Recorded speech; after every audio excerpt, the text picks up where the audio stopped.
Hello, hello, hello. I am Mellini Monique of Vocal Culture Garden, and we're here at the media stage at Voice in AI 23. We are here with Anshul from Codeium. Welcome, thank you so much for joining me. Absolutely. Let's get right into it, Sure. okay? I want you to introduce yourself and tell the people exactly what Codeium is and give us a little bit of that origin story. Sure, absolutely, would love to. I'm Anshul. I lead enterprise and partnerships at Codeium. And the very easy way to kind of describe it is we're building generative AI tools for software engineers. Okay. So, generative AI, it's all the buzz, everyone's talking about it. And as software developers ourselves, we kind of looked at the world and we're like, what kind of problems do we think we can actually solve with this technology? And coding was something, of course, that was very near and dear to our hearts. So actually, our origin story is a little bit interesting. We started over a couple of years ago as an ML infrastructure company. So we were doing a lot of GPU virtualization and optimization software. And about a year ago, we realized we were actually sitting on this perfect infrastructure to build a full generative AI application and decided to build Codeium, which is like a full AI toolkit for software engineers. We're a lot of us were early users of some other tools that were out there, and we were like, okay, this is going to be the future of software development as we know it. But at the same time, we thought there was a whole lot more left to be done. Okay. And so not only do we provide the classic autocomplete capabilities that a generative AI tool for software engineers do mostly today, but we also have in-IDE chat, context awareness, so you can search your code base using natural language, a lot of different functionalities that can help developers throughout their whole software development lifecycle. Listen, based on what you just explained, I almost feel like I could be a software engineer now using your technology. No, but seriously, there's been a lot of talk at this year's conference about the large adoption of AI in the enterprise space and how so many execs really still don't understand what the technology is, how it can be used. Can you talk a little bit about what enterprises, those execs who would need to bring in some AI, what they would need to know to properly know if they need Codeium, use Codeium? Absolutely, I think there's probably two parts of this that I can really discuss. Okay. One is some classic misconceptions that I think exist just generally in such a new field about bringing generative AI into an enterprise. And then the other half is the things that are actually kind of important that enterprise should probably consider. In terms of misconceptions, I think there are two main, I would say, misconceptions with bringing this technology in. The first misconception is around the cost of bringing in generative AI tools. A lot of the buzz around generative AI is people training these massive models and how much compute is required, how expensive it is to do that. It turns out if actually just deploying a generative AI application and not training your own model requires much less compute, you can actually do things with a lot cheaper hardware. And so actually being able to adopt from just a purely cost point of view is something that is quite doable for pretty much every organization today. So that's, I think, number one. The other big kind of, I would say, misconception that people often have with bringing this technology on is that, I just kind of lost my train of thought there.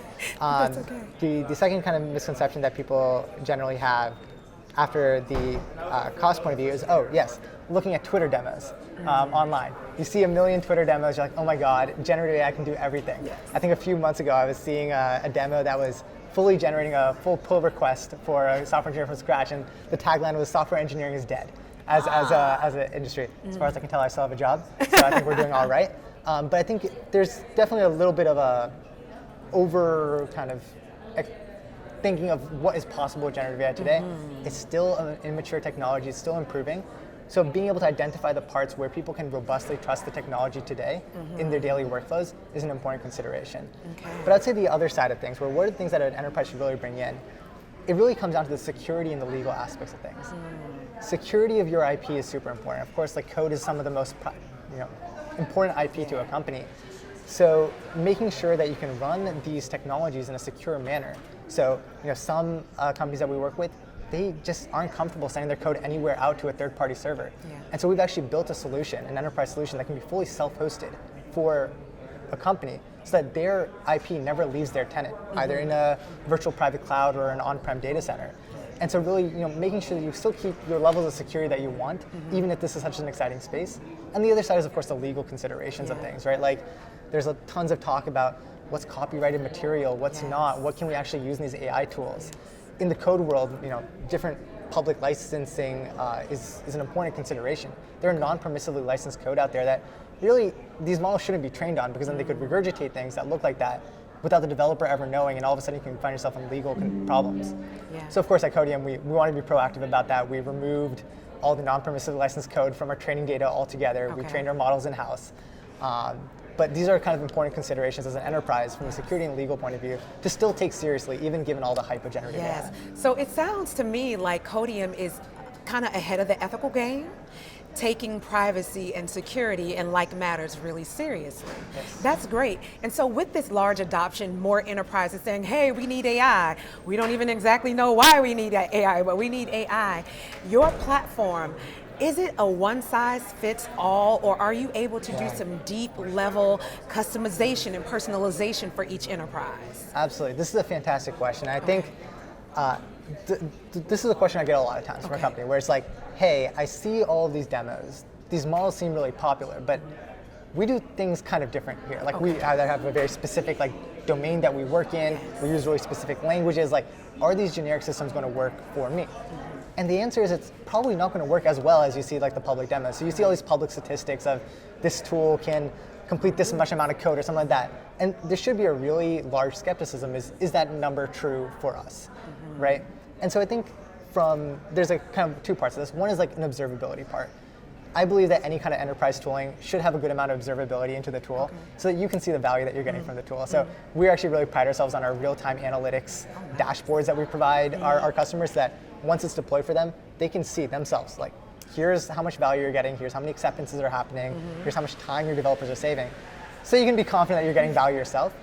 But even from a technology point of view, a lot of companies and people in the generative AI space are really trying to build great generic models. But we recognize this need to actually personalize our system to individual companies. And so the way that we like to think about it for LLMs is there's two ways you can actually personalize the system. You can either personalize the data that goes into the model, like what data are you feeding each time, and you can actually personalize the model itself.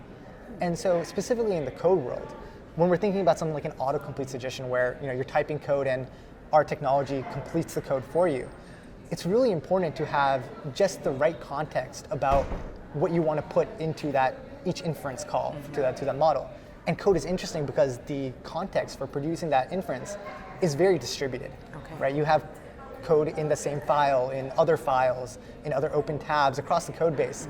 And so we've actually invested a lot of time into building a really advanced context awareness engine so that our technology is actually able to reason about your entire code base when making suggestions, which is something that really a lot of generic systems don't have, because that's not just a model problem. That's all the engineering that goes around the model inputs.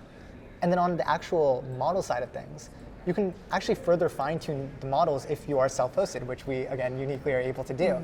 And so being able to then take your millions of lines and maybe your DSL that's lying around and further fine-tune your model with your existing knowledge bases, all locally within your tenant, so you still maintain that level of security, is something that we're actually also capable of doing.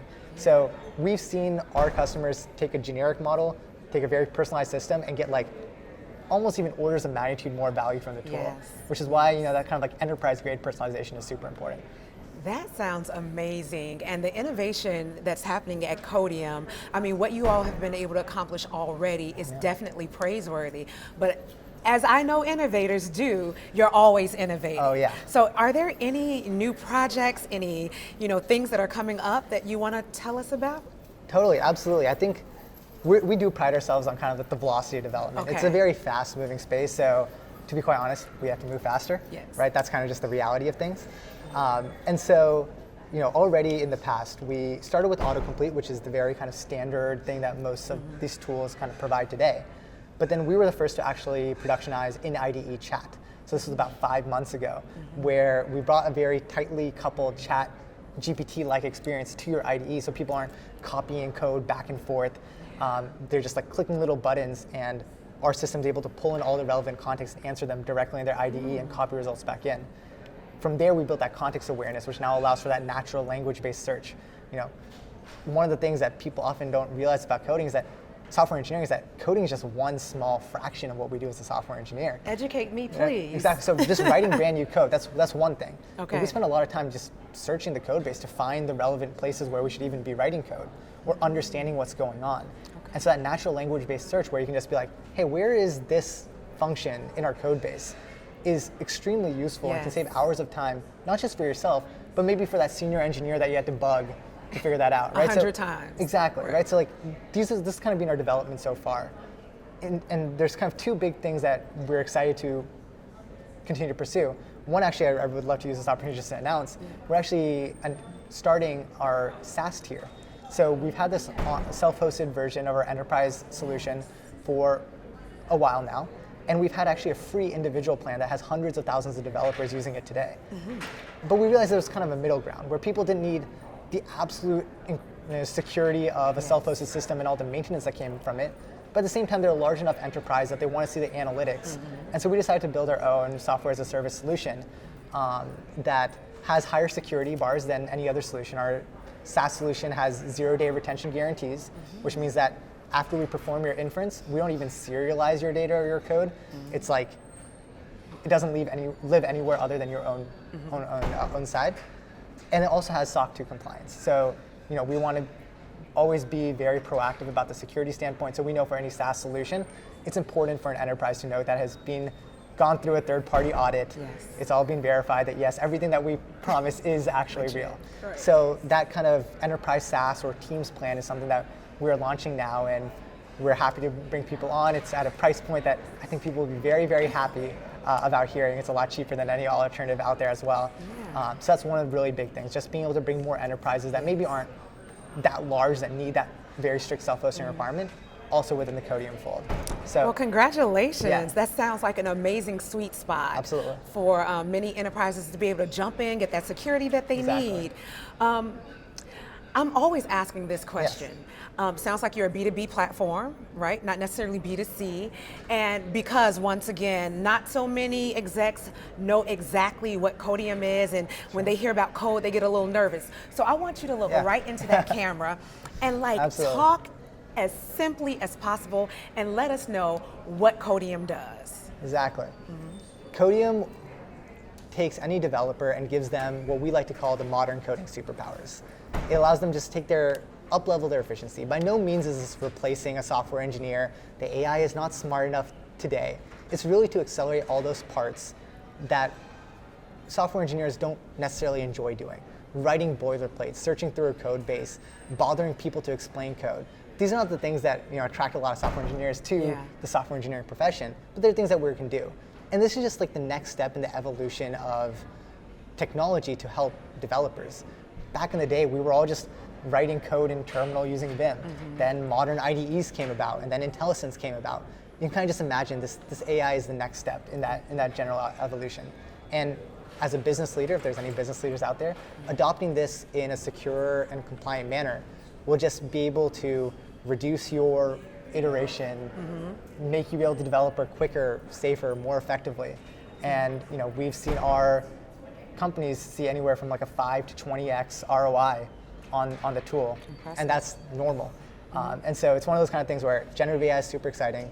I think everyone really wants to get their hands on, and if it's like part of your ethos at a company to start bringing generative AI, really bringing it in for your own internal developer productivity is perhaps one of the easiest ways to go about it. So. Well, Anshul, thank you so much for Thank you. spending time with me on the media stage here at Voice and AI 23. I'm Mellini Monique of Vocal Culture Garden, and we'll be back with more great interviews. Thank you. Thank you.